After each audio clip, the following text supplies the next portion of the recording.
Brothers up? forgiving me. Numpsi season 3, episode 2. Brother Numpsi has going on, man? forgiven me. Man, it's been a Dear long brother, time just to thank get you. the second one out, Thank man. Let's put it. I had to go ghost mode for a little bit, but I'm back. Yeah, man. Like, well, at least we live and direct. We in person. I think this is out of the all 3 seasons. Well, I think we went together a couple of times the first season, but after that, we weren't together no more. Nah, COVID happened, so we separated, but we together now. Hopefully we can push this. And next time maybe we get brother Kevin in on the action or something, but we're just kind of trying it out for right now, I guess. Yeah. I mean, obviously a lot of people, and from my understanding, a lot of people who have listened to the podcast is like, man, y'all should have me. So a lot of people like the people that we've had on so far, and then some people want to be like, hey, when is the next time y'all gonna do one? I wouldn't mind coming on. Yeah, well, we'll have to see how that goes. Not to say that I don't want more guests, because more guests is fine.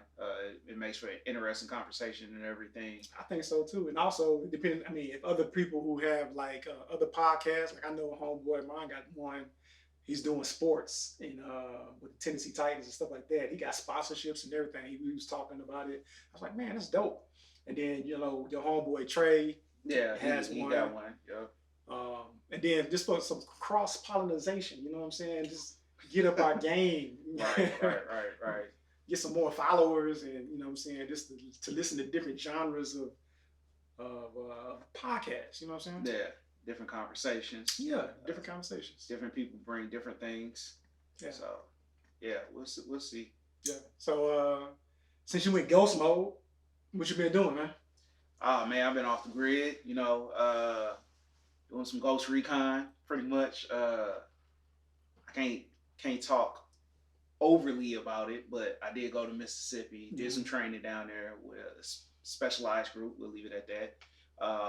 I had a good time, shot a whole bunch of ammunition, a whole bunch of guns, rocket launchers, grenade launchers, rolling some helicopters, that type of stuff. But, You jump out of it? Hell no. Nah, that ain't me. Nah, if they would have gave me a class, I'd have done it. I jumped out of the plane, so why not? But nah, not this time. We ain't jump out of no helicopters or nothing. Did see almost lost my life. Lost your life. We were shooting some medium weapons, which is like the 240, 249. Sorry if I'm not looking at the camera. Like I'm used to my screen being down here. So we was shooting some 249s, and you have to do a barrel change because every so often it get hot, but also you can get a weapon malfunction too. So if you get a weapon malfunction, sometimes what happens is a round be in the chamber. So a round is in the hot barrel. So you have to like try to clear it out before it cook off. So before it explode due to the hot barrel. So I was sitting next to the gunner, making sure that his rounds got fed correctly and everything. So, everything was going decent. And then all of a sudden, click, nothing. So he did what he was supposed to do, cleared it out, whatever.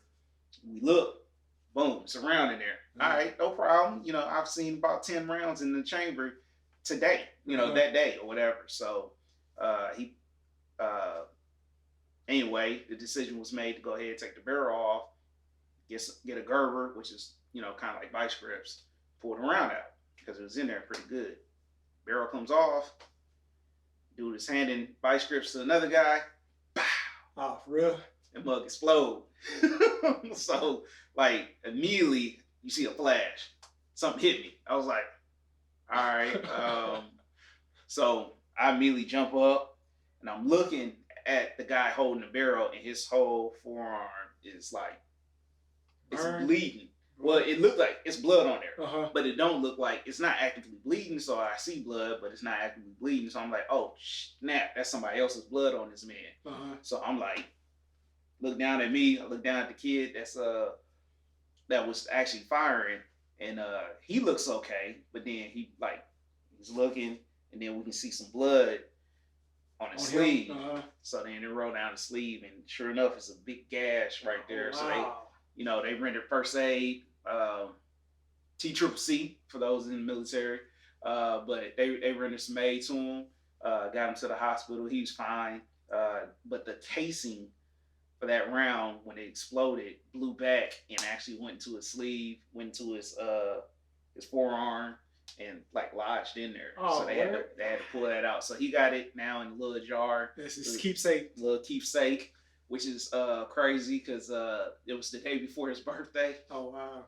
So we was already talking about throwing him a super soft birthday party. But still, I mean, but just to go back, not to just gloss over that whole conversation, man. God dang, like. And then of course, what hit you then? Now, so I don't know. So as soon as I knew he was okay, right?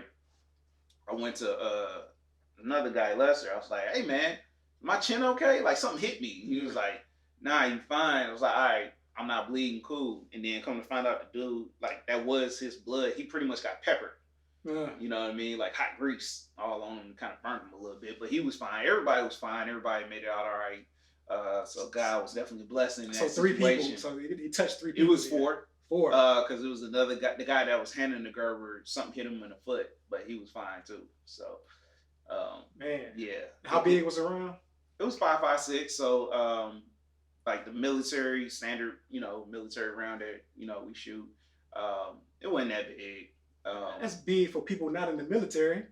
I mean, it's long. Yeah, that's what I'm saying. That's what I'm saying. Like that's a long. You see it. Yeah, I mean it's long, but it's not big. I'm talking long. I'm not saying like width size. I'm talking about standard rifle stuff. You know what I mean? Like, you see it so cavalier, like it's an everyday thing. It was a Tuesday. It was a Tuesday.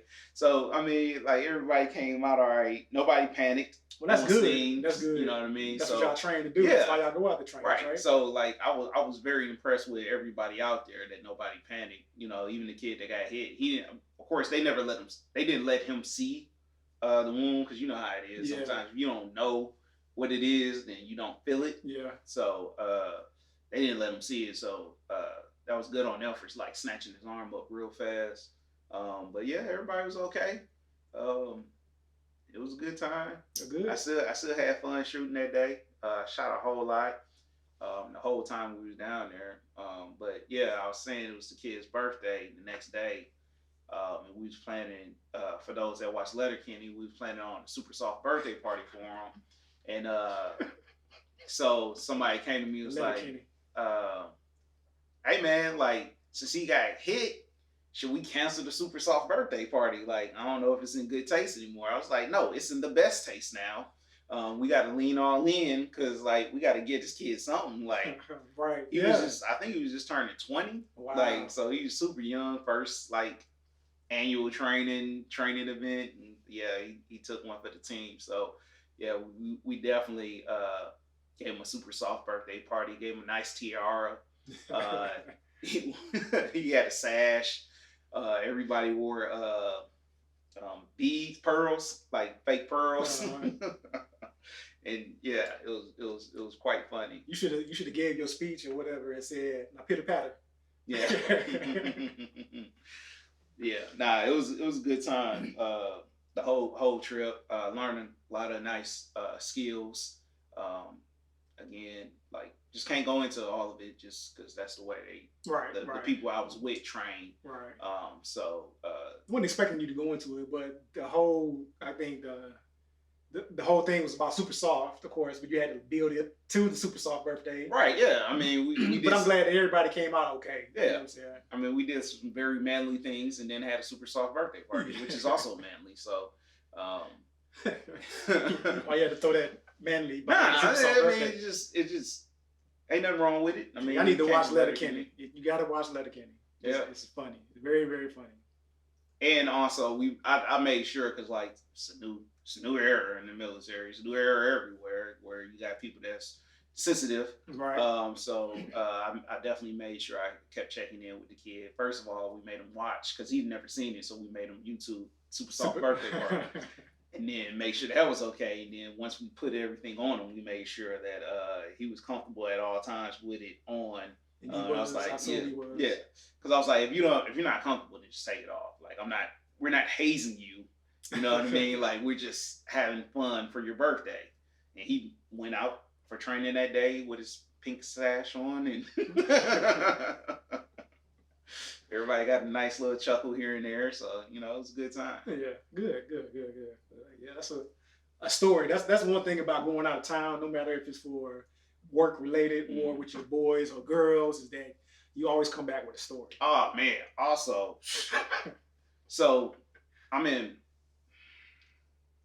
Mississippi, which Grenada. Yeah, I was in Grenada, Mississippi, which where Fort McCain is, right? So we went from Gulfport to Grenada, and we drove. So by the time we got to Grenada, it was like 8 o'clock at night, which ain't dark. I mean, it's not late, but it's dark. You know what I mean? Especially in Mississippi where there's no lights apparently. So I could have told you that. Man, we get off on the exit, and I'm like, I'm riding with my homeboy Keith, who, I mean, his name's Keith, so I'll let y'all figure that out what race he is. So we ride, and I was like, hey man, you seen I'm driving. I'm like, you seen Lovecraft Country? He was like, yeah. I was like, dude, because we just passed over like a bridge. And I was like, man, you ain't see no signs that say it's a sundown town, did you? I was like, this feels like a sundown town. I was like, we need to hurry up and get to where we going, And it seemed like that first night, man, it took forever from the exit to the base. It just took forever. And then of course the next day you go out during the daytime, and it's like, oh, that's where we were. Like that's so close. You know what I mean? But like that road seemed like it took. That's forever. because you was anticipating something, so it felt like you was taking all day to get to where you was going. It's Mississippi. Like I'm nervous about Mississippi. You know what I mean? Like some places, same in Tennessee. Some places I don't want to go. You know what I mean? I was just about to say that you can't just stereotype it just Mississippi. It's just not.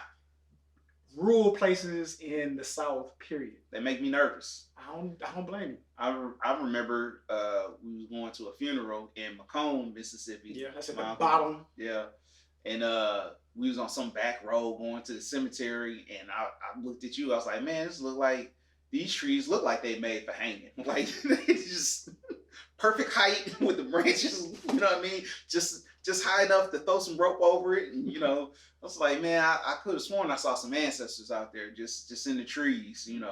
Man, no doubt, some of them trees probably were. Oh, for sure. Some of them probably, for sure, yeah, because they are definitely in the backwoods. There's nothing down there, dirt roads and stuff like that too. Mississippi, well, where our family's from and everything. So why the ground red? Why they got that red clay? Do you know? That's just the part of the soil is weird. Yeah, it's just the part of the nation. Like Mississippi got red clay, Tennessee got rock. Yeah. You know what I'm saying? Like San Francisco is nothing but hills. You know what I'm saying? Every place got their own little. It's the blood of stuff. It's the blood of the slaves. Hey, could be. But you know what I'm saying? You talk back then. You know what I'm saying? They used to eat red clay. So whose blood was that? Who did it? Oh, you know what I'm saying? Older people. Nah. You talk to grandparents or great grandparents or great grandparents. People down there used to eat red clay. You ain't never heard of that? Nah. Yeah, man. Where do you think mud pies come from? From mud. From little kids. No, I'm just talking about the saying. No. From little kids, though. Yeah, but I agree. There's a lot of places that I still feel uncomfortable driving through, even if we just going on to a trip, just because, we got GPS and Waze and Google Maps and all that stuff. Sometimes these GPSs be taking you to scenic routes. And I'm like, man, why did you take me this way? Keep me on the highway. Yeah, I remember, I might have said it on here before, but it was a time where I was driving to Ohio, which I hate Ohio in the first place, but I was going a scenic route for some reason, going to a college up there. And I remember calling you because I was like, dude, I just passed the Texas Chainsaw Massacre gas station from the remake with Jessica Biel. Like, I was like, nah, man, I'm not, I don't feel safe on these. Like, either Leatherface finna jump out, or it could be Jeepers Creepers. Either one. Like, it looks like both movies. So, Yeah, I definitely try to stick to the high school as much as possible. But yeah, man, that was my trip. Yeah, absolutely. I mean, just for you saying that, like we went to Bethel College out in West Tennessee, and we went for a graduation. And once you get off the highway, it's like that. It's like a scenic route to the college because the college, it seems like to me, is in the middle of nowhere. It's a small college, but the what's the word I'm looking for? Like the atmosphere and everything like that is just like old country town. Like you drive through like what would be considered their downtown, I guess you could say, and it's like old shops to the left and to the right, and you be like, let me hurry up and get through here. Yeah. Let me see a gas station or something. Not just any gas station, but like a well-known chain gas station, not Fred's. Let me get an Exxon. Yeah. I take a Love's right now. You know what I'm saying? Yeah. So I totally get it. Yeah, absolutely, 100%. And just think about how it was back in the day, though. Like when I say we, the black people had to go to scenic routes. I believe that's a real thing. Like I mentioned Lovecraft Country earlier, but one of the things Uncle George was doing the Negro traveler's guide, and he was going to different towns, sketching out whether it was safe or not safe for black people. I don't know if that was a real thing, but it should have been if it wasn't, and it might still need to be. You know what I mean? Because there's certain places that we can go and certain places we can't go. It's just a comfort level. Now, I did find in Grenada that once the sun came out and I started going around the town to their downtown and all that type of stuff, it was a lot of black people. I was shocked because it's Mississippi. It's a bunch of black people everywhere. It didn't feel like it was going to be a black town. Yes. When I was driving in, and even at the base, McCain, because I think it's either a reserve base or a guard base right now. Either way, we hit it over a weekend where it was. Staffed, like fully staffed, and I ain't never seen so many black people in the military in my life. Like the whole base was full of black people. I was like, where are they coming from? But it's like you said, it's Mississippi. Like some people just didn't leave Mississippi, I guess. Nah, Mississippi is full of black people, dude. Like by far, that was I only worked at a couple of different places, but and also only lived in a couple of different places. But by far, that was to me like home, like Flint. Yeah, that's what it felt like to me, like because you were surrounded by your people and everybody was cool. Yeah, that was crazy. Yeah. So glad you made it out of there, okay and safe. Yeah, man, appreciate that. So what else is going on? Everything else is good? Nah, everything else is cool as far as I know. As far as you know. Just been chilling, catching up on shows and stuff that I done missed. Well, I mean, before you go to that, I mean, Mother's Day just came. Yeah. So happy belated Mother's Day to everybody out there, and hope that everybody had a good day. Now, Mother's Day, I saw a bunch of people posting on social media about what they got for Mother's Day. People just going all out for Mother's Day, getting, you know what I'm saying, Gucci this, Louis Vuitton that, you know what I'm saying, or spa this. Like I got a spa day for my wife, but what else? Like I gave Mama took her some food. Well, we went out to eat, and I paid for the food, and then I took her some flowers and a gift card. Yeah, I saw all her because I didn't see her on Mother's Day, but I plan on seeing her this week still. So yeah, I do still owe her. I don't know if that's fair. You talking about they getting Louis and all this other type of stuff, I mean, Father's Day's coming up, right? Father's Day is coming up. Let me tell you what Father's Day we're gonna get. Like, there's a movies coming out. We'll probably go to the movies. Not me per se. I'm just saying, like, just me and in general. Like they do the least possible thing. Yeah. And generally, I'm saying in general. Or give them a tie, some house shoes. Take them out to eat. That'd be it. Something. Give them a card. Shoes. Happy Father's Day. Right. Now come play with your kids. You can't even relax on your day. You need to do housework. Yeah. Like I need to do something to get at, you know what I'm saying, just to relax my mind. Or the best gift you can hope for on Father's Day is like a grill, right? But then you Either you got to put it together, or they it. want you to cook on it right away.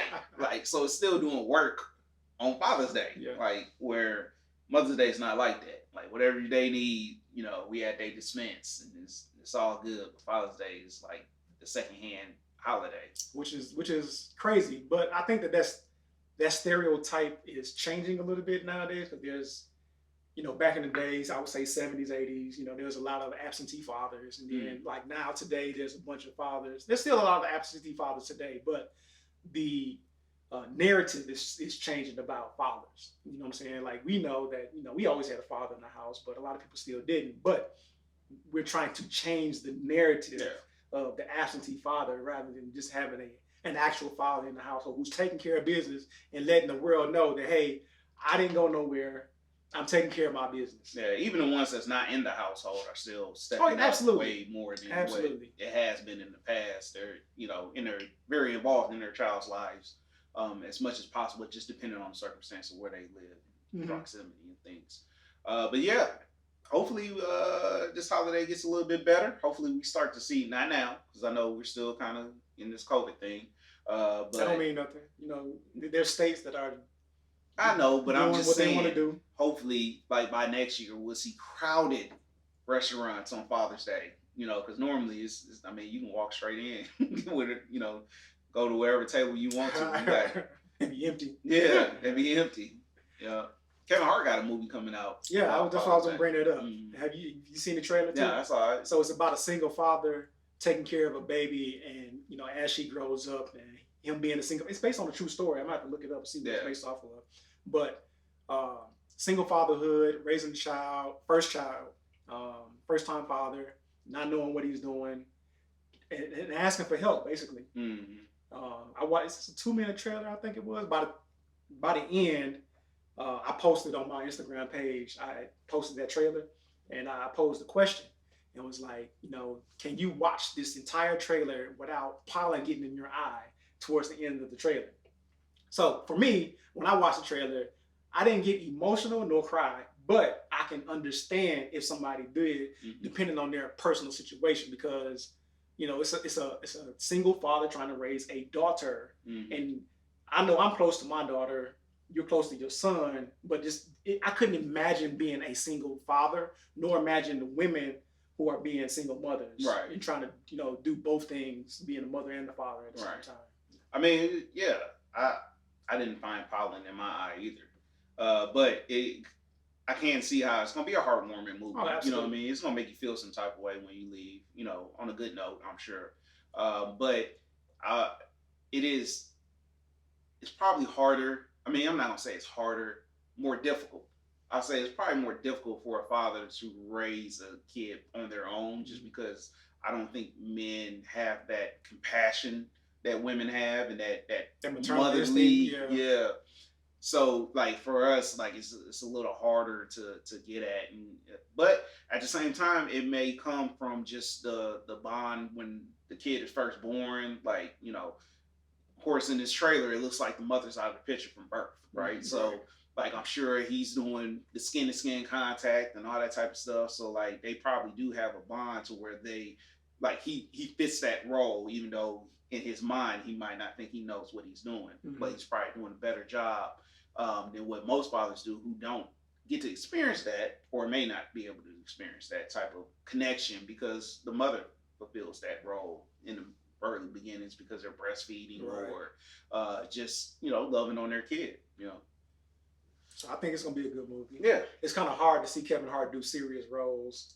Yeah, because he's such a comedic actor. And it's interesting because you got Lil Rel in there, and he seems to be the comedic person in the movie with Kevin Hart. You know, so that's gonna be very interesting. But the other movie that he did that was kind of serious, I forgot the name of it. The Upside, I think it was. The one with Bryan Cranston. Yeah, I never saw that. That was a pretty good movie. I hear good things. Yeah, it was. Neither one of them looked like the true story people, though. But you know, sometimes they try to get the people who look, you know, somewhat familiar to them, but absolutely not. They look totally different. Yeah. But the story was good. The story was definitely good. That's fine. I mean, it's fine. Yeah. Especially if you don't know the story behind it, you know. So. Yeah. So that's what we got to look forward to for Father's Day. Yeah. Hey, you want to watch this movie? No, I don't. I want to go get on Call of Duty. Leave me alone. You keep the kids upstairs. Let me do my thing or wherever. Keep them away from the man cave. You know what I mean? I want to blow some stuff up. The so-called man cave. Yeah. My man cave got my kids stuff all in it. Yeah. Well, all I got is my living room. That's where my stuff is set up. It's toys galore all over the place. So yeah. So another thing outside of Father's Day in June, we got Juneteenth coming up. So there's some things that's going around in the city for Juneteenth celebrations. Again, COVID, social distancing, hopefully going on. But order your T-shirts, get your paraphernalia that you need, or dashikis and all that stuff that you want to get, if that's what you do for Juneteenth.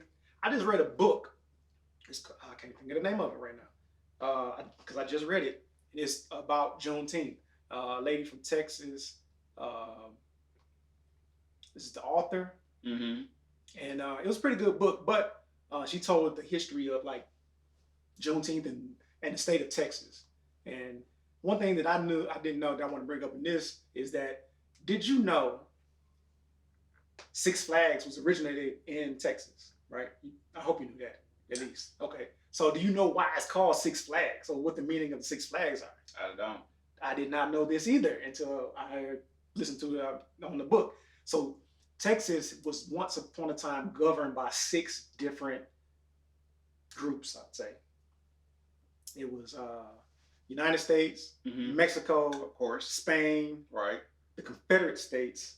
Okay, that makes sense. And it was one more. Oh man, it was 2 more. I'm sorry, it's 2 more because it was 6. Man, I can't think of the other 2. But still, that was interesting to me because I didn't know that the Six Flags was named after that. Yeah, I knew Mexico, America, and Spain. So then, when it first originated, they had different themes in the park for all 6 of those. That's terrible. Yeah, so they say that they still do themes, but I ain't been to Six Flags in years, decades. Last time I've been to a Six Flags, that old man was still dancing in front of the bus. You know what I mean? Like that was the commercial. You know?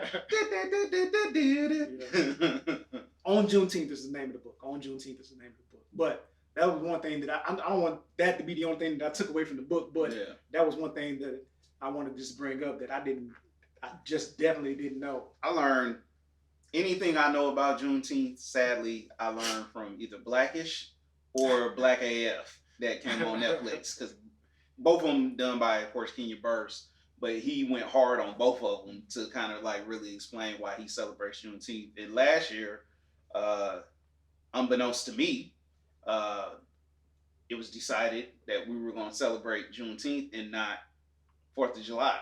So I was ready to fire some fireworks on 4th of July, but I was told I could not. So in your household? Yeah, in my household. Okay. Yeah. So this year I am looking forward, hopefully if, fireworks stands are available and open. I'm sure. Then I will fire some fireworks on Juneteenth and just make it more of a celebration. Yeah, that's exactly what it is. It's a celebration. And in the book also, and just through our history, we know that it came from Texas. And the reason why it came from Texas, and it's, of course, it's a more mainstream thing nowadays for other cultures to know why it's so important to Black people.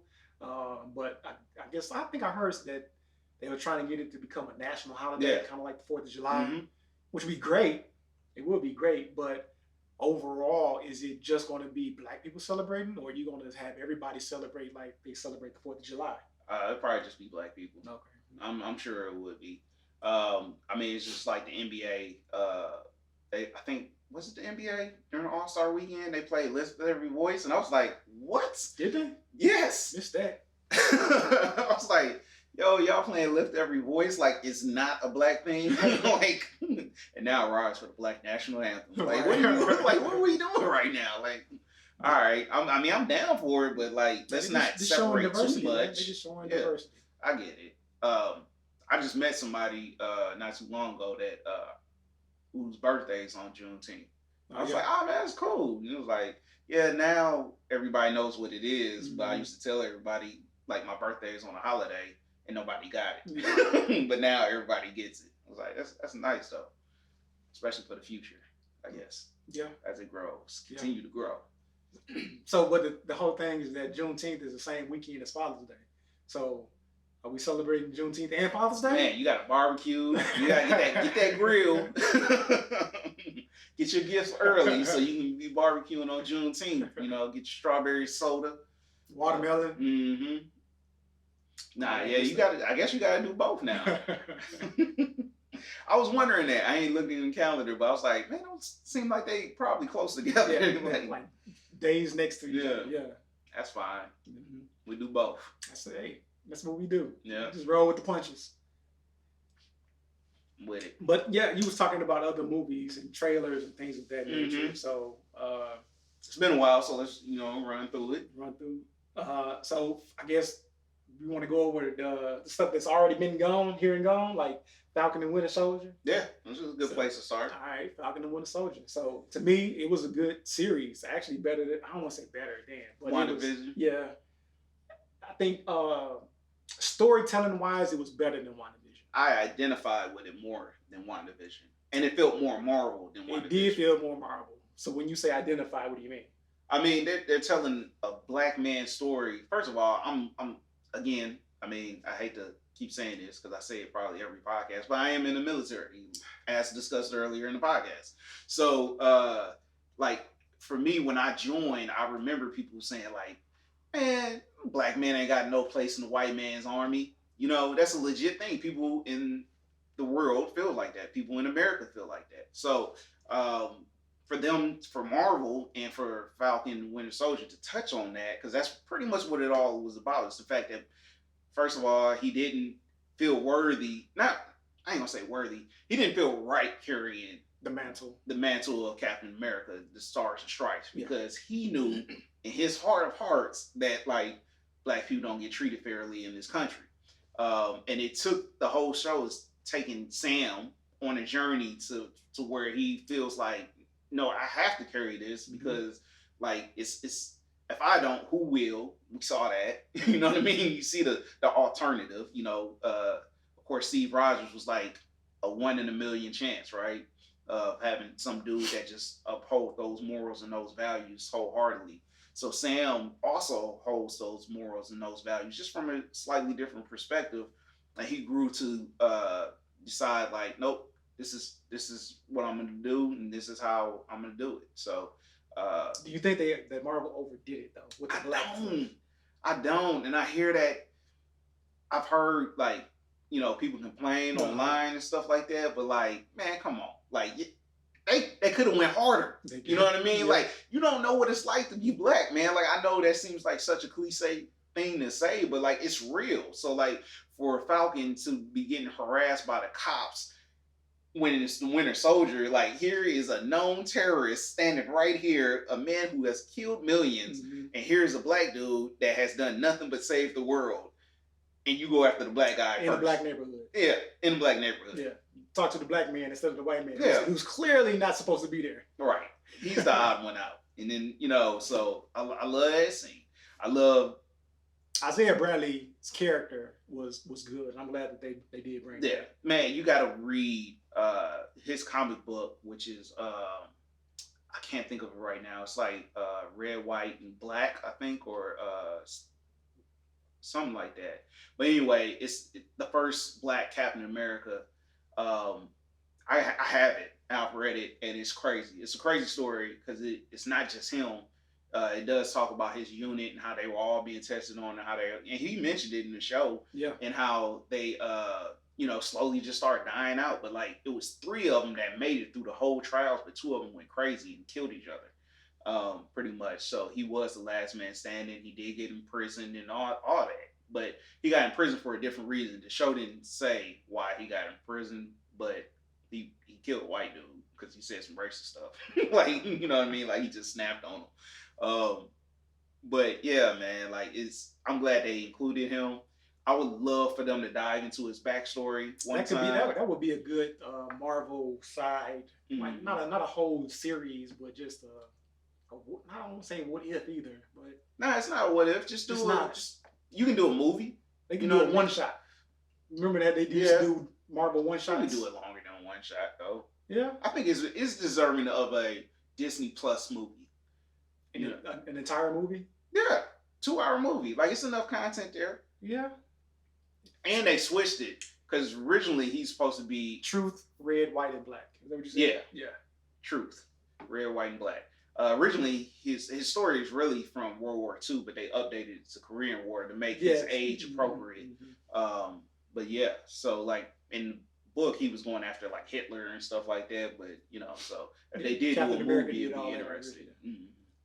No, yeah, I think it would be good. It was. I mean, I've heard also was it too black?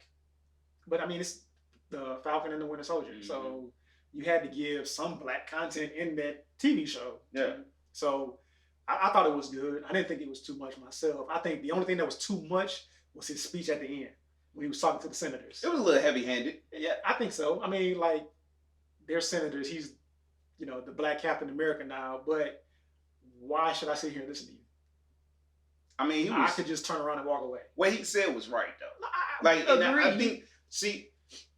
I think they did a good job of like prepping the conversation because it didn't start where he was just going in on him. He was just like, they called him terrorists. He was like, you got to stop using that word. Which is like you putting labels on people, terrorist, criminal, thug. I like that how they tied it into today's time. Yeah, with all of those things. Yeah, I do like that. So they built on that speech. So to the point where he was like, you own the banks, like you own the borders. You can change the borders if you want to. So then they started getting heavy-handed, but I think they built up to him being able to say it. But yeah, I mean, was that the right time or place? Probably not. You know what I mean? Like just right out on the street. But he was like kind of mourning that girl at the same time too, Carly. Mm-hmm. And then Zemo, like give that man his own spinoff. Like he did his thing too. Like everything he did, especially with Falcon, playing off of him and playing off the fact that Falcon, like we have this very one-sided mindset of being black in America or African American or whatever, however you want to categorize it. So like, a couple things was when he said, man, why am I the only one dressed like a pimp? And he was like, take a fashion-forward black man and make him think that he's a pimp. Mm-hmm. He was like in Europe, that wouldn't be the case. And then when he was like, man, you gotta listen to Trouble Man. And Zemo was like, it captures the black experience. And and he was like, he's right. You know what I mean? He's right, but should he really be saying that? Yeah. So the way they did Zemo to kind of like make him more of a worldly person was very interesting to see how the world sees African Americans, which it's crazy anyway, because throughout time and throughout history, especially when we fight in other wars, like other countries has begged us to like just don't fight. You know what I mean? Like if you've seen not Lovecraft, but what's the Zack Snyder did the movie, but the TV shows with it was on HBO too. Watchmen. Thank you, dear God. Have you seen Watchmen during World War? I think they were doing World War I in the beginning, or World War II, whichever one. Doesn't matter. But anyway, they were dropping flyers from the skies saying like, "Hey, Black GI, put your guns down. We have no problem with you." Right. Same thing happened during like the Cold War. They were telling us, "Hey, we got Vietnam. Hey, we got no problem with y'all. Like y'all can just go home. It's fine. Like just let us do our thing." Like so it's crazy to think like that's really a thing. So like the world sees us very differently, not as much as an enemy, but trendsetters. Right. Yeah, that is true. True statement. Trendsetters. So yeah, Falcon and Winter Soldier was good. Loki's next. Yep. Then Black Widow coming out, and then later in the year we got Shang-Chi. Yeah. Shang-Chi, however you want to say it. And the 10 Rings. Yeah. So they're redoing the Mandarin. Yeah. Which needed to be done. Absolutely. Now I'm curious to see how that's gonna turn out. Actually, I mean, just from that one trailer, I'm like, It looked alright to me. It looked. I think. I mean, it's Marvel, so they add in their comedy. So they got Aquafina in there as the comic relief, and hopefully she's not in there too much because she can't be too much. But they haven't let me down yet. So hopefully this is not the movie that I'm like, this was it. Yeah. This they had a whole year off basically. They need to get everything right. Yeah. Yeah. They need hits. Yeah. They got 2 right off the bat. Yeah, they really do. And it's so funny because everybody still comes to me and be like, man, I couldn't get through like first two episodes of WandaVision. I'm like, push through. Yeah. Either push through or go straight to 4. And then they'll come back and be like, man, I finished it, man. It was good. Yeah. What else? Snowfall. Yeah. I didn't like the ending. You and me both. I hated the ending. I was like, what is happening right now, man? People needed to die. I wanted to see people die. That's true. And I said that on was it Facebook? I think it was. And homeboy Reggie, he said, man, you two, what is the word he said? I think he was like, I can't think of the word he said, but basically he said, following the story, that was the perfect ending in his mind.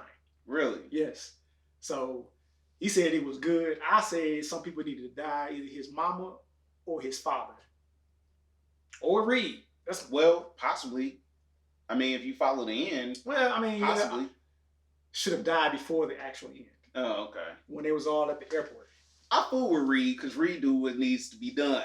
Like he may not want to. He's a reluctant killer, but he will do it. Yeah, he killed that journalist. I was like, good. Like she should have been gone. Yeah, he should have did the same thing to his father. Really, Franklin should have handled her.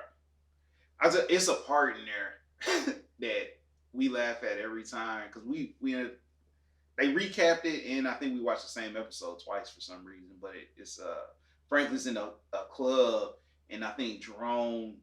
They just found out that the paper just came out, right? Right. So it's just like everybody's talking about it, like, oh man, your father got, you need to talk to him and blah blah blah. And Franklin and then Jerome's like, man, I don't know, man, maybe we need to get out and all this other type of stuff. And Franklin's like, I need all y'all to calm down and let me handle shit like I normally do. Like he get all mad, but it's the way he do it is too much. Yeah. Like his so character funny. is not. Yeah, his character is just like you're not that hard, bro. Yeah. Like you're not gonna come to your uncle like that. You see how big that dude is? Like you're not finna talk to him like that. But I think that the speech was warranted, but it was just funny coming from him. Yeah, it was. I think it's the actor, and then of course knowing that he's British and knowing that's an accent for him, like he's doing the accent. Like it's just hilarious. And then I tell you, what I really didn't care for is his uncle. But I kind of saw his storyline kind of going that way. But it was his aunt. I can't think of her name right now. I didn't like how she ended things. Like how she ended things. What you mean? Yeah, like she cut off Franklin. Or it's like, we'll buy from you, but that's it. We're gonna sell our own way. Yeah. Like she wasn't leading that way. It was like a dramatic turn after she got shot. So it was just like, where'd that come from? Like the more logical outcome would have been for them to just get out the game. Well, when they went to go see her people in that trailer park or whatever, I think that because Jerome was acting the way that he was acting, I think that's probably why it triggered her to think that way. Maybe.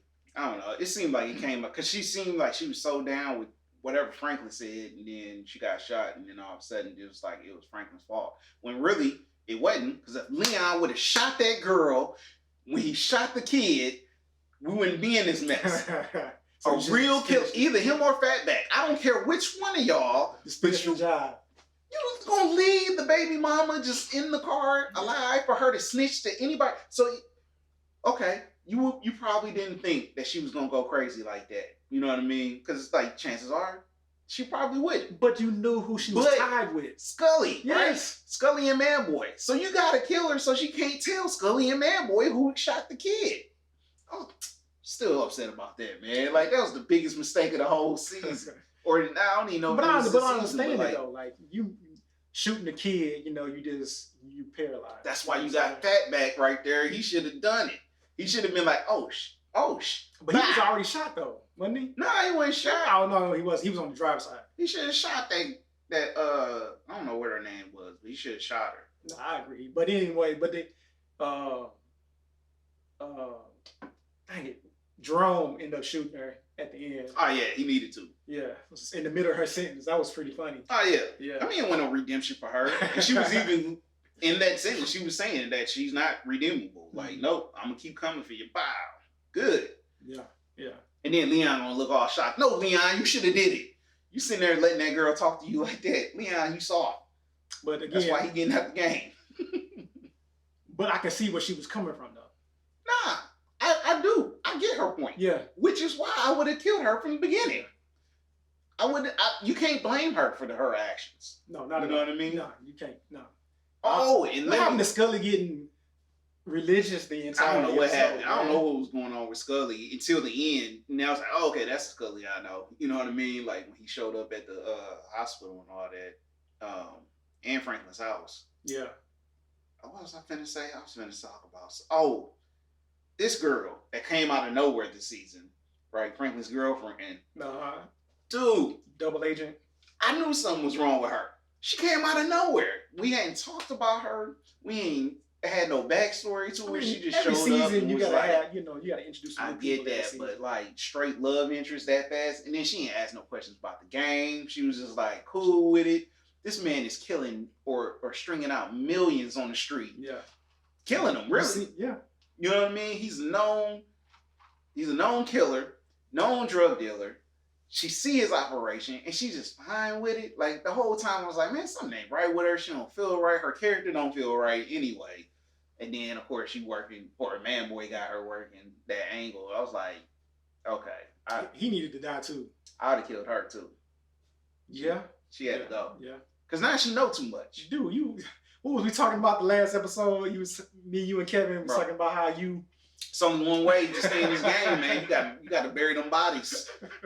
You can't leave no loose ends. You know what I mean? She's now a loose end. Yeah. What you gonna do with her?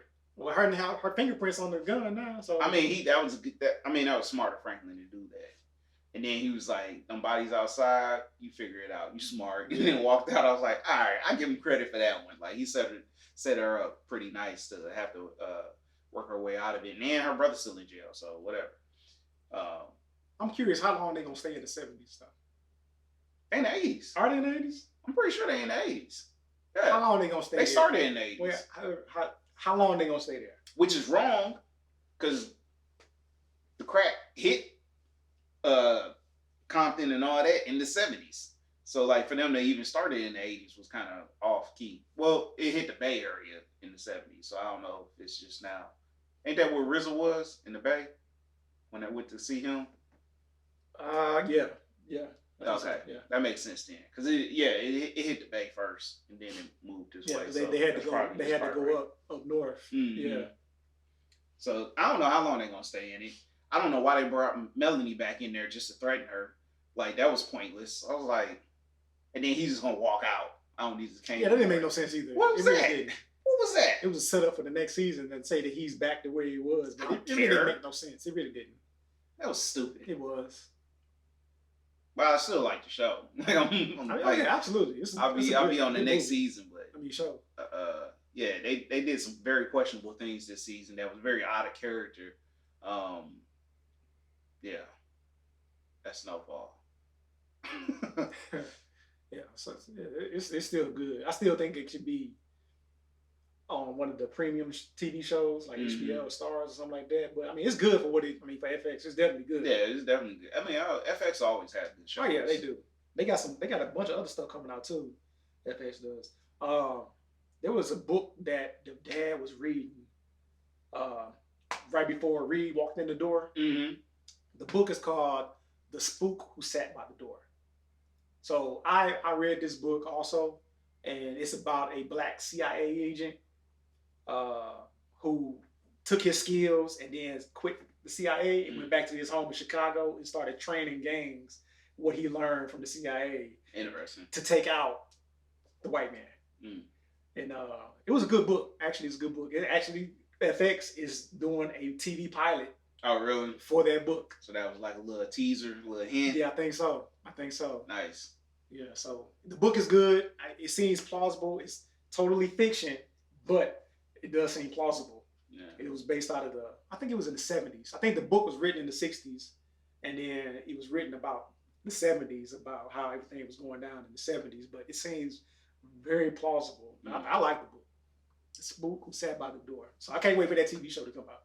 Yeah. And it was adapted to a movie, but it was in the 70s, so it's kind of an old movie. So I need to see the movie just to be prepared for the TV show that's coming. Yeah. That's what's up. Yeah. What else? You got Snowfall. We had. I don't know. You talking about that book reminded me, and I don't even know why I'm bringing this up because I don't remember the name. But Regina King is, she just got hired on to develop a show in the 70s. But it's like a comic book thing. So it's, not in the 70s, but in the 20s. So it's during the Harlem Renaissance, but they're superheroes in Harlem. Oh, yeah. So I was like, oh, okay, like I'm interested. Bitterroot is what it's called. I never heard of that one. It's already a comic book, but yeah, it's in the 1920 Harlem, Regina a family King? of monsters, hunters, operate beneath in the netherworld. It's probably because she did Watchmen. Well, she was in Watchmen. Yeah. But she did. No, but she directed some of the Watchmen too. Yeah, I think so. But she directed that. Was it One Night in Miami? Yeah, with which is good. Yeah, absolutely good. It's good. What was that name of that? Jupiter's Legacy. Yeah, Netflix. Yeah. Or show. Yeah. Netflix show. I thought it was gonna be better than what it was. I thought it was too. I mean, it geared up like The Boys, like it was gonna be The Boys, but it's not The Boys. It's not touching it. Not even close. Like it's so watered down. Yeah. Like that should have been on like not even FX, like NBC. It was like a Weak Heroes. It was. Maybe they are gearing up for season 2, like, to be a whole lot better. The only person I liked in that show was the dude with the stick. I don't know his name. He was like, kind of like a villain. Yeah, he can teleport places. Yeah. Yeah. And at first I was like, oh, why we got this dude? Like, he's kind of weak. And then all of a sudden, like, he was like, nope. Like, his heart. And then, like, he brought the stick back and it was just bleeding. I was like, oh, no, this dude hard. Like, he has no fear. Which is like he can do a whole lot more with that thing than he's letting on to do. Yeah, nah. But the main character, he was so whiny to me. Yeah. I can't even think of his name right now. Josh Duhamel. His whole dude thing. From Transformers. His whole thing. That's where he came from. Yeah. I was like, man, what is this dude play on? AKA Fergie's ex-husband. Yeah. But he was too whiny in that whole thing. He was all about the code. And like, they never touched on where they got that code from. Unless they was just talking about it at the round table after they got their powers, but they never said, like, what was the purpose of it? Like, why did they have to stick to that code so badly?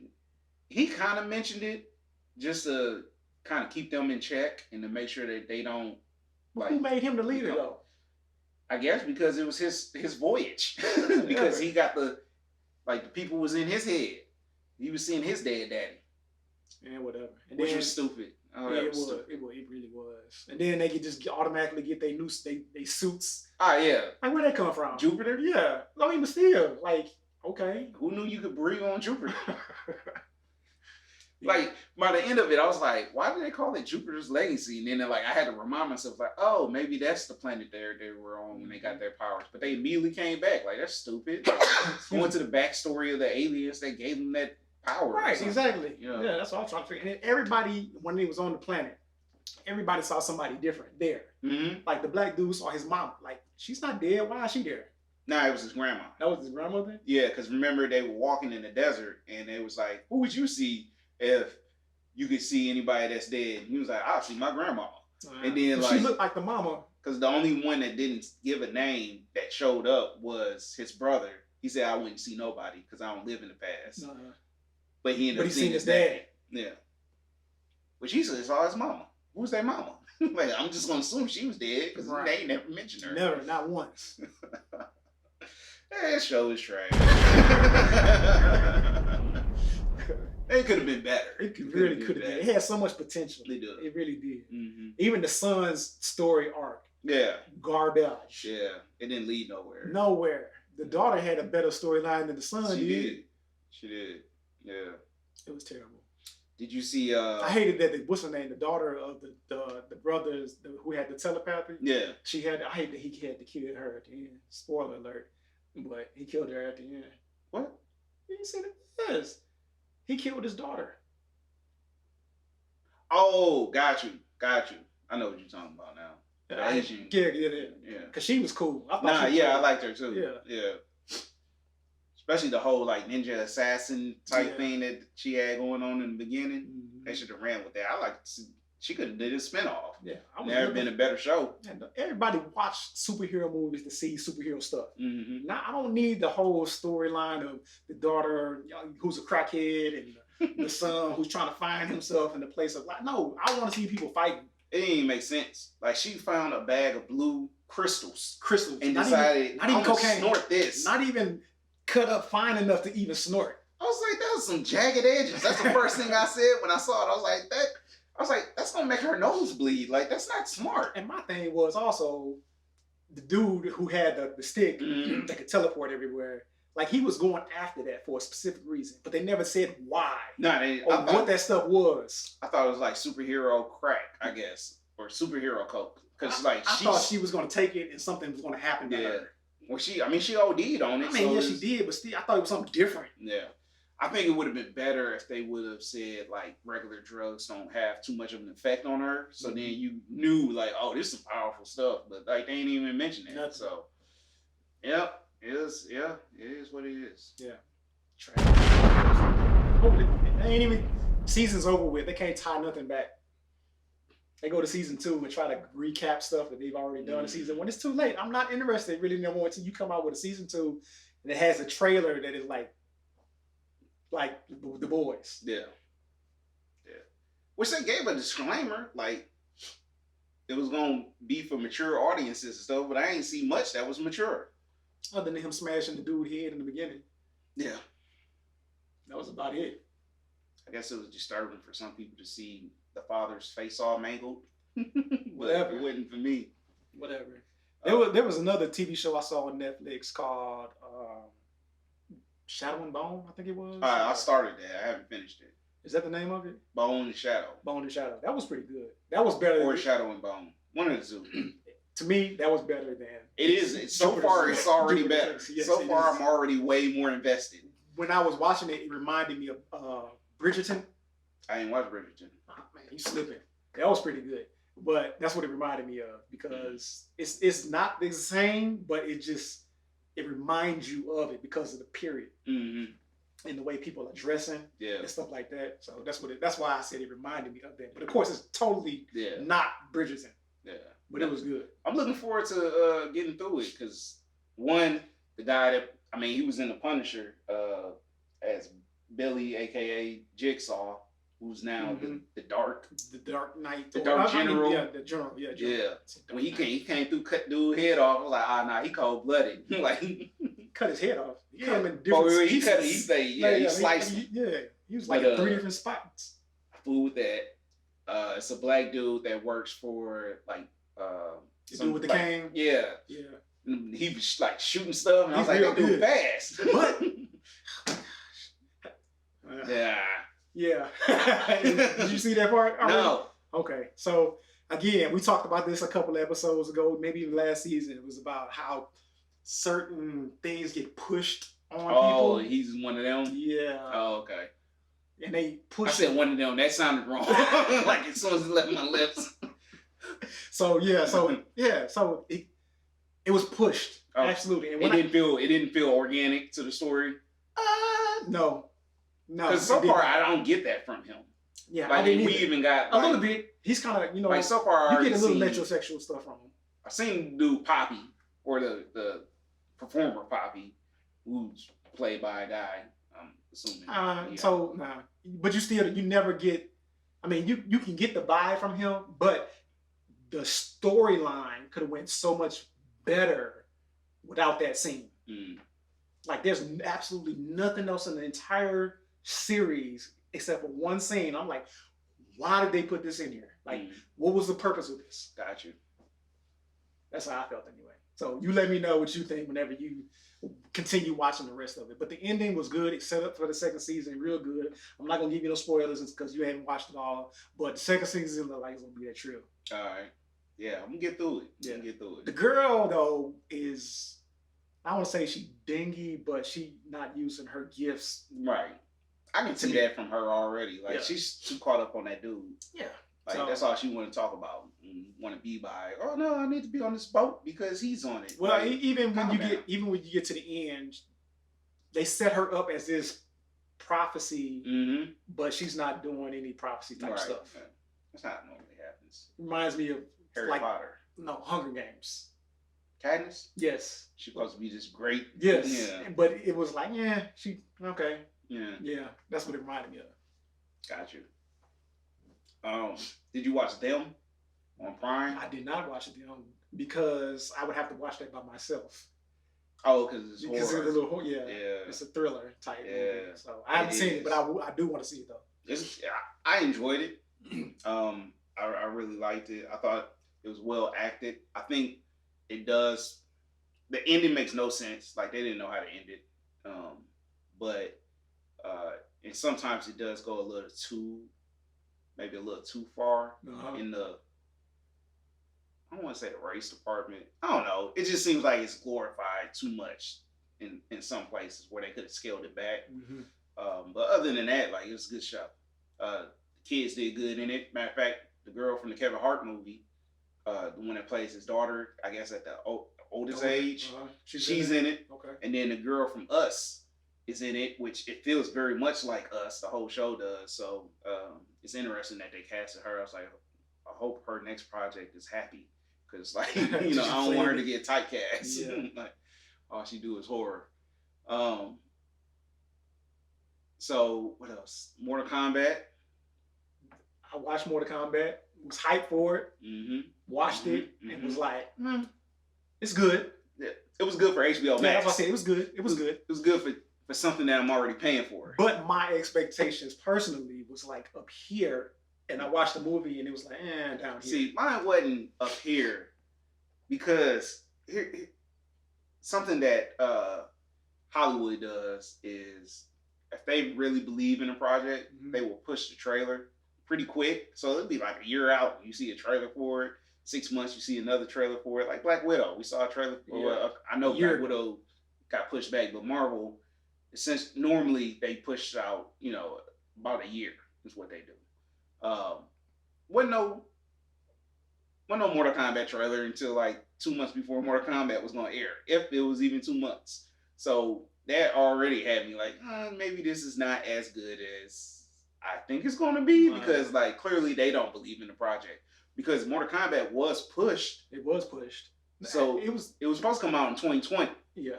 And it came out in 2021, and we still didn't get no trailers for. Like I said, until like 2 months before it came out. Yeah, they did a huge campaign like the month of. Yeah. So that made me worried. But I did enjoy it. I think the editing probably hurt it a little bit. Like just the quick cuts of the fight scene. So you get a cast of martial artists and people that can perform the fight scenes. So you don't have to cut away and have a stunt double put in place to be able to finish those fight moves, right? Because that's what normally happens in movies. That's why in Jason Bourne you get 1,000 quick cuts. It's because it's somebody else. So they're just showing you the fists and the feet and the book and you know what I mean? Like they're just cutting from everything. These people can actually fight. So what you should do is just let it play out. Just let the fight scene play out because they can actually fight. And then at home you realize like, oh man, these people can fight. So you appreciate it more. So you appreciate the fight scene more, thus making a better fight scene. Yeah. They didn't do that. They cut away. For no apparent reason, because every one of them can actually fight, and so much so that the guy that played Bihan, aka Sub-Zero, who also plays a warrior, and the raid, and the night comes for us. Yep. He was so fast, like they had to tell him to slow down during the fight scenes. So his movement, like even today's digital cameras, could not pick up his movement, which. It's good in a sense. It's good. Nah, it's crazy. Yeah. Like, that's crazy. So, which he did a great job, and I wish they would have focused more on Sub-Zero and Scorpion. I do too. Because I like their storylines. If you wanted to do it the way that you did it, at least at the end, make Cole Scorpion and leave it at that. Like, don't give him something else. Yeah, don't make him his. I mean, like, it's okay. You got him as his ancestor and all of that type of stuff. Just make Cole Scorpion because he's the guy can actually fight. I saw he's younger. A meme where they said Cole with his new outfit after he got the gold little suit or whatever, and then the batons. It was like Cole should have been Striker. You know what? I was watching something. It might have been on Honest Trailer, and it was like somebody. That was what it was. Yeah, it was like somebody tells Scorpion that Striker banked his. Yeah, his whole thing wasn't. I didn't like that. They should have just left it to everybody else that's in Mortal Kombat. Not introduce nobody new. I think they just introduced way too many characters. What you mean? Like, it was just too many characters in the movie. So you had to give some type of screen time to each of them. Then you got to give their special moves because they wanted to include their special moves. So, like, now your CGI budget is, like, through the roof. And I'm sure they had a cap on it. So it started to falter when you get to somebody like Goro, where you could have, if you would have just spent the time with, like, 1 or 2 characters and, like, 1 or 2 to 3 villains, and then, you know, could develop that a little especially bit better, if you already knew that you was going to have a series, like 5 movies or whatever. Yeah, you could have slowed down like Marvel does. Yeah, like because like clearly the beginning with Scorpion and Sub-Zero and the ending with Scorpion and Sub-Zero, like that's where most of your budget went because those are clean shots, clean like effects and everything, and then you get into that middle where it's just like thrown together.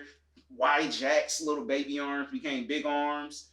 I don't know that either. That don't. That if he never lost his arms, what would his power be? Right. Exactly. Yeah. And then he didn't seem interested. His whole that was funny. Yeah. But why? Why even put that in there? Like I don't need to laugh.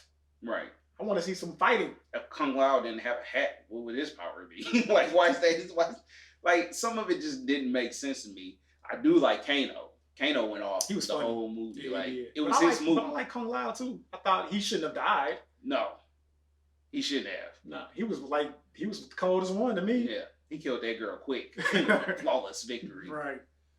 I like. It was good to see his little power. No, I like it. I think they could have did without this whole like you get to unlock special ability if you kill somebody with a dragon tattoo and you unlock your potential. Like, just who cares? Like, you make the world.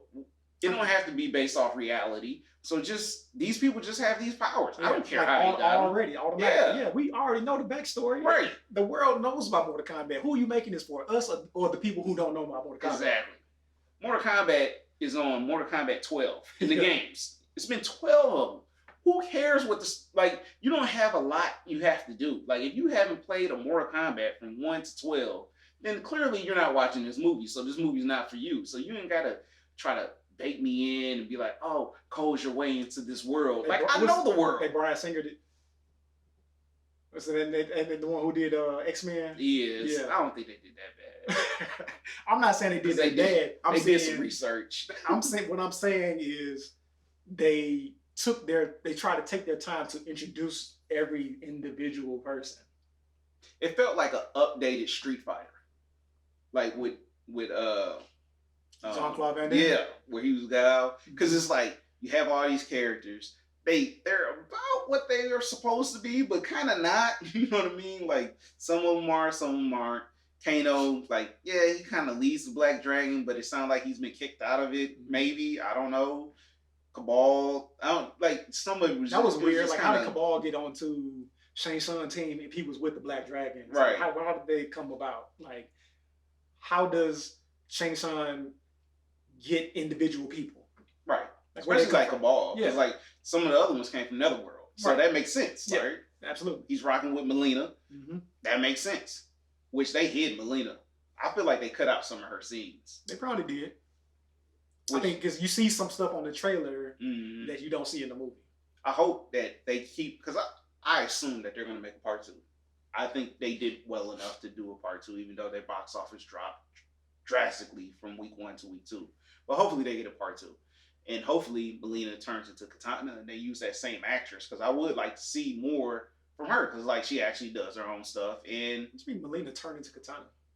You know, Melina and Katana, Melina's nothing but a clone of Katana. Yeah, so you just use the same actress. Oh, okay. And you just have Katana. I thought you was trying to say that Melina is Katana. No. That's what I thought you was saying. And then when I watched it again, because I had watched it more than once, in the background is Katana's Katana. Yeah. Like, it's just sitting back there. And I was like, why is that in Raiden's place? Like, what sense does that make? Like, what Easter egg is this? Like, that she was there at one point and she was like, nah, I don't need this. And then you killed off characters already, or you showed characters that, I mean, you hint that they're dead. Like Bo Raicho, who trained Liu Kang or got him off the streets or whatever he said. Like, I don't know, man. What y'all doing? But you want to introduce me to a whole new character, Cole, for no reason. Like, it's 12 games. It's the multitude of people. Matter of fact, and I was telling somebody this. Bring me somebody. What's that dude? Remember, what's that guy's name who do those funny YouTube videos? He was doing Mortal Kombat, like little funny things. Voiceovers. Oh, yeah. I know I can't think of the name. But yeah. Some of those characters from some of his voiceovers. It's real? Yeah, it's real. Dude, that's funny. But he need to start doing some more of those. Those games things. But anyway, what I was saying was that some of the later characters could have been introduced in this movie. That's what rather than give me somebody brand new. That's what I'm saying. Because there is a Scorpion is a member of the Shiryu or something like that. And in the later Mortal Kombats, which it's real dub Club Kodokan. Yeah, you watch that. Was so it's funny. A dude in yellow because he's a part of Scorpion's clan, and you could have just introduced him. And I think I'm pretty sure his weapons are not that far away from what Cole was. So like, why introduce a new character that is essentially? And my homeboy Trey, shout out to him. He told me this. He said Cole is nothing but the Asian Black Panther, and I was like, you are right. The Asian Black Panther. He had a suit come out of his bracelet, Black Panther. It absorbs energy and then redirects it, Black Panther. I was like, man, that is Black Panther. Like they really did make a Black Panther. That whole suit didn't make sense though. Nah, it's a sweater. Well knit. A sweater. It kept him warm when he was fighting Sub-Zero. So that was a thing. No, even when he was fighting Goro, and Goro was pounding him on his back, like, if I can understand if it was absorbed, if he had an entire suit from head to toe, but it was just like from his waist up. Yeah. So if Goro was hitting you on the back, why didn't you fall? Or why? I understand you taking absorbing the energy. Punch him in the face. What would happen? That's where he went wrong. That's what he should have done. Should have hit him in his face. Aim for the head. Yeah. Broke his legs or something. Yeah, I didn't like the character at all.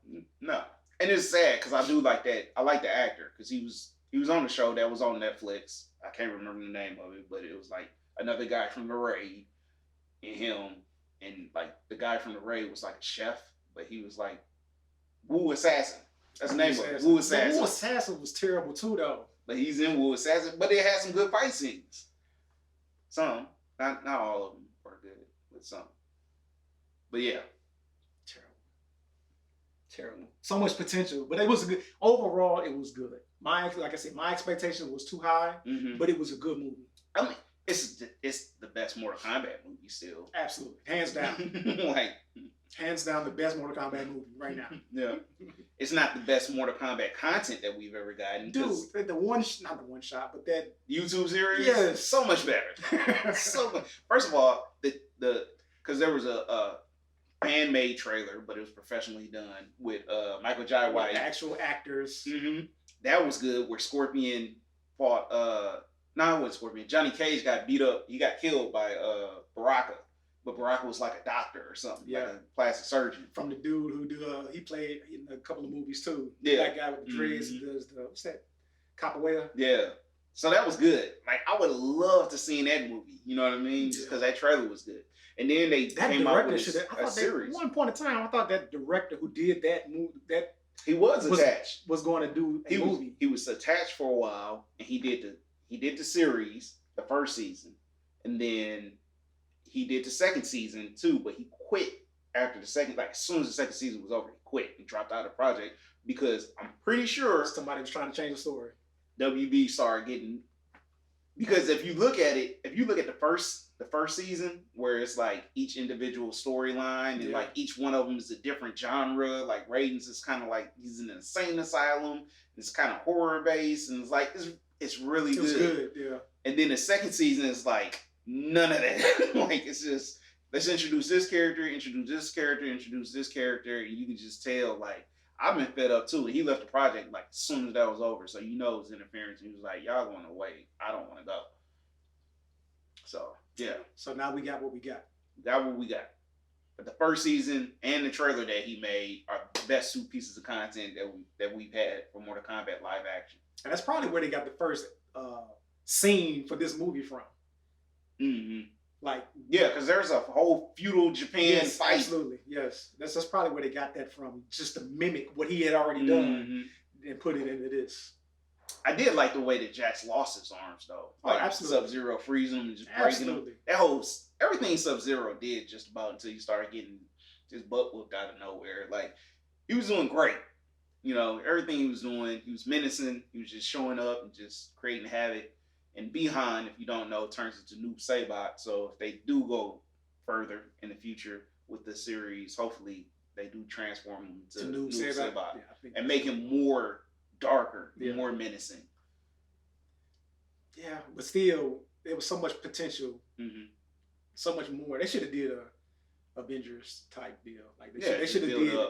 They should have movies. Yeah, why go back? So I heard that they're going to do a prequel to the Sub-Zero character. Why? You should have did that first. Right. That should have been a movie that should have just came out. And should have ended with him killing Scorpion. Right. Yeah. Done. Move the story on. Yeah. Agree. 100%. Yeah. So, okay. Next. No. What's next? What else? You ain't had nothing written down or anything to talk about? I mean, I don't have anything else either. I mean, that Venom trailer. Oh, yeah, that came out. It's funny. I hope it's good. Yeah. Like, it's not a bad trailer. It's just not what I want from Venom and Carnage. You know what I mean? Like, I want a lot more. Let me think, because I do feel like I do have something here. What happened to the Super Straight? Super Straight? Yeah. So, I mean, for those that know me, they already know.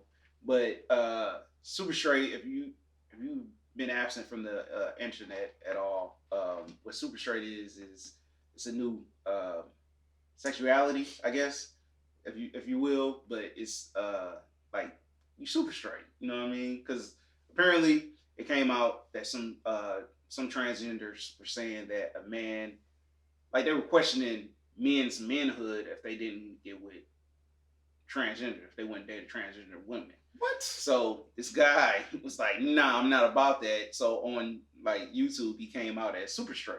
Like he just made up this whole thing. So then you had these like very dramatic coming out videos of people coming out as super straight. Like a coming out video. Yeah. So it's like people like, "Man, mom, dad, I just want to sit you down. I just want to let you guys know that I identify as super straight." And then like their parents like, "What? Not in my house." You know?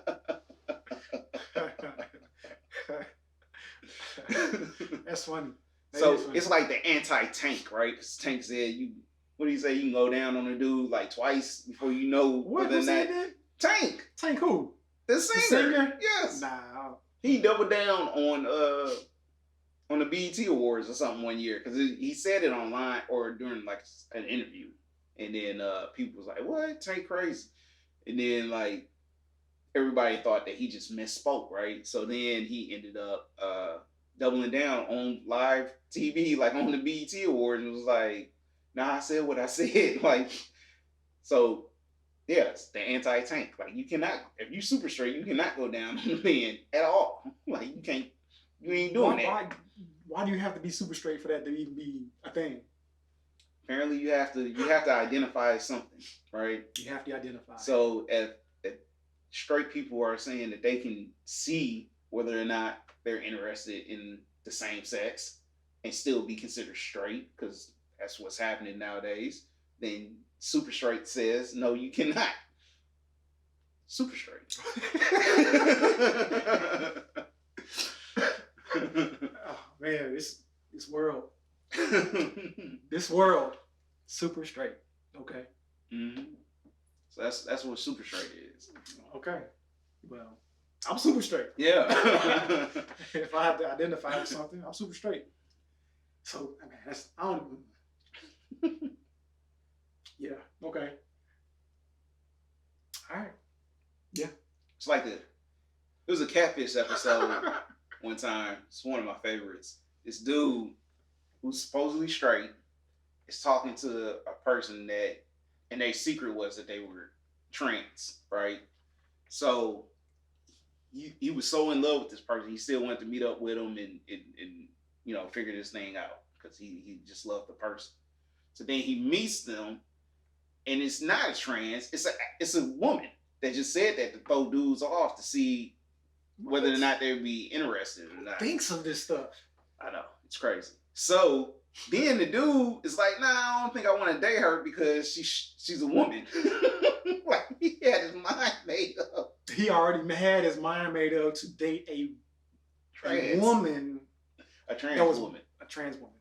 So, yeah, he backed out of it. He didn't want a man who got converted into a woman. That's a trans woman, right? Yes. Okay. But he considered himself straight. And he didn't want to date the real woman. The real woman, right. He was not super straight. Upset. He was not super. Okay. No, I didn't see it. I used to watch it a lot. But I love Catfish, man. It's hilarious. It started to remind me of Cheaters. Like, you could tell the stuff was staged. Some of it seems very staged. Yeah. But it's just the way they top themselves. Like, the stories get so like complex. I'm like, who thought of this? Like, that's crazy. All of this stuff is crazy. I think that since we're talking about that, what's the Jenner, Caitlyn? Oh, running for governor out in Cali? Well, that too. But the comments that were made about he don't think that boys who are born boys who are identifying as females should compete into middle school, high school sports. Like at all? At all. Because you were born a male and you are now identifying as a woman and you want to go out for the girls' basketball, softball team, that you should not, because you're still a man. And you can, hit and play just like, just like a man. I mean, I'm pretty sure that you take hormones and stuff like that to maybe, I don't know. Taper some of it? Taper some of it, but it's not going to get all of it. Yeah, but in essence, you're still a man. So it's still like saying a man can play female sports and vice versa. Well, I mean, it's like Dana White has a hard stance because there's been MMA fighters that are trans that wanted to get in and want to fight in the women's division. And he's like, no. Yeah. Like, you're not going to come in and wreck the division just because, like, you know what I mean? Because where's the line? Where's that guy that couldn't make it in male sports, so he decided to become trans? I mean, it's plenty of movies out there to talk about this. South Park did it. They Joanna Man. They used Macho Man Randy Savage as Joanna Man. Yeah, I mean, like.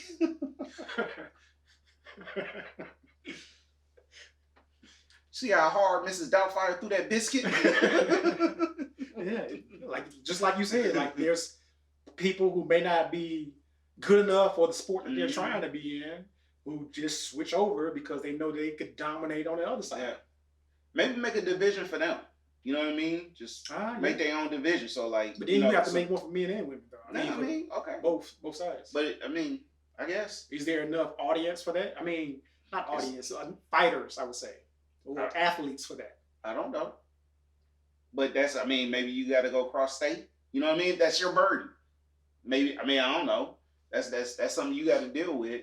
You know, if you want to play sports and want to be, you know, trans or fighting in that, you know, what you identify as. You know, not saying that you can't. I'm not trying to exclude you. I'm just saying maybe you should fight people that are. Well, I mean, it's like not you. It's not just in the MMA. I'm sure it's all in all sports. Yeah. There are people suppressing who they feel like on the inside or who they identify with outside of that.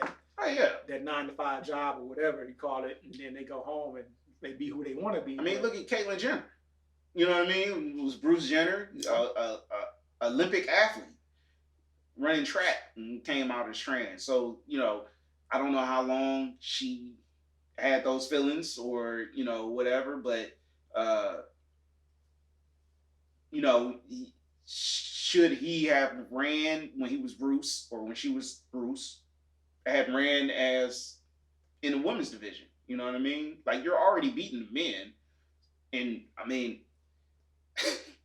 remind me of Letterkenny. This is like, we're not going to have this conversation and say women can beat men in anything, you know? But, like it's some things that, like, because it's testosterone that runs through men, you know, we're superior in the upper body strength and things like that. Like, you know, it wouldn't be fair. I don't think so either. But, I mean, since we're talking about Caitlyn, you was talking about the governor race. Mm-hmm. I don't know nothing about it. I don't either. Oh, okay. You brought it up. Nah, because you said you brought up Caitlyn. So I thought that's the only thing I know that Caitlyn was doing. So that's why I thought you were going. No, not at all. Oh, okay. Yeah. All right. Well, no, we was talking about super straightens and everything like that. So that's what I got. Yeah. Gotcha. Speaking of politics, I think today, I don't know the chick's name, maybe you do, but one of the senators that's been pushing voter fraud this entire time and saying that Trump really won the election is supposedly getting impeached today. What? Or, yeah, apparently she's getting fired today. Cheney? No. Liz Cheney? Yeah. Yeah. Yeah. Apparently she's supposed to be getting let go.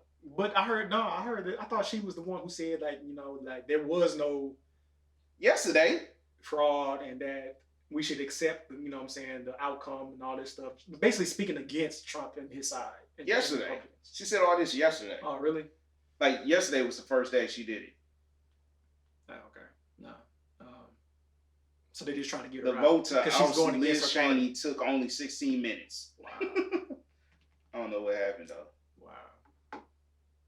But yeah, while I'm looking this up, I was seeing I don't know where these people get this stuff, man.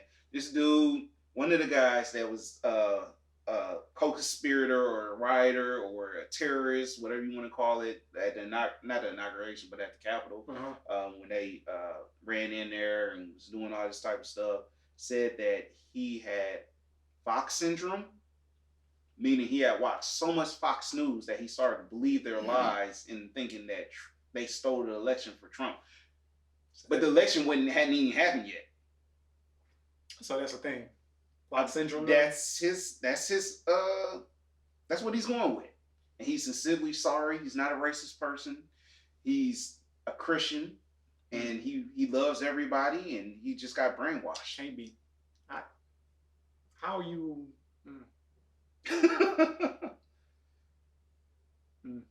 Okay. So the word Christian part just got me. So you're a Christian.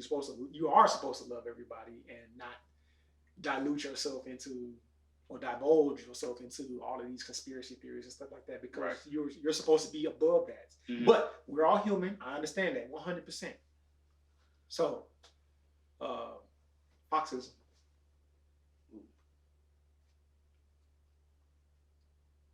Yeah. Okay. Yeah.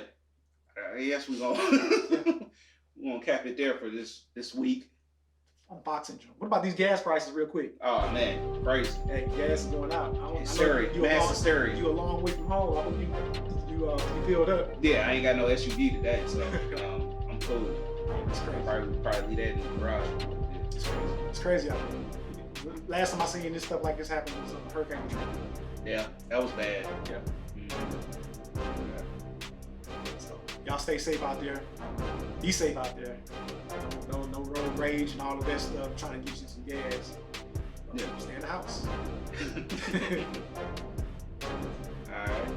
Yeah. So hopefully we'll get back on this real quick. Yeah. Hopefully it won't take 2 months. Yeah. Like and subscribe and all that good stuff. Like, subscribe.